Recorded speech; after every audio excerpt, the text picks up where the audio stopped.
Today we're going to talk about how a blockage in the airways of the main heat exchanger can cause an L2 or F2 fault.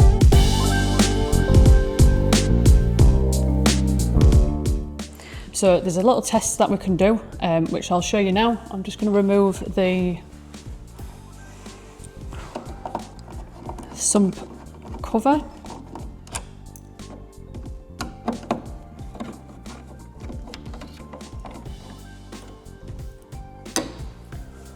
And then what we can do is we can turn the power onto the boiler, and you should be able to feel quite a good draft coming from there, like so. If there was a major blockage in that heat exchanger, you would have no air blowing through there. So what we can do as well, just to check the heat exchanger, is we can remove the burner and visually inspect the inside of the heat exchanger. So I'm just going to remove this flue manifold.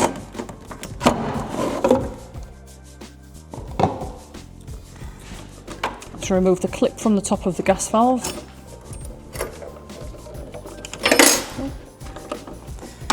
And remove the gas pipe.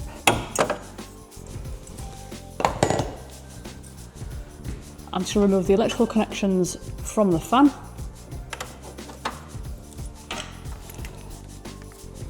And remove this bolt securing the fan to the burner.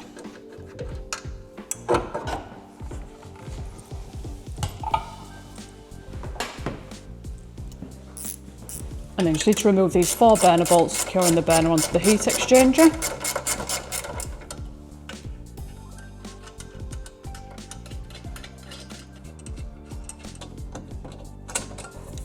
Just going to remove the burner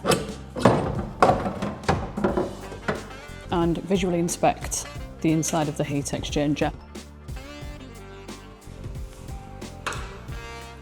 I'm going to pour some water through the heat exchanger, so I'm just going to pop this sump cover back on just to protect the PCB from any water.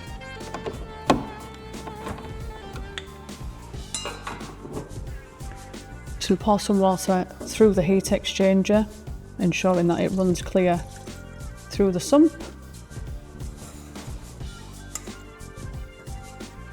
So with the water running clear, that would indicate that that heat exchanger has no restrictions or blockages. If there is any minor restrictions in there, obviously the water would clear them through and you would see them come through the sump. If there's any major blockages, you wouldn't have any water coming through there. It's very unlikely that you'd have any major blockages unless the boiler hadn't been serviced regular for several years. That's it for today. If you found this video useful and you'd like to see more content from us, drop a comment down below.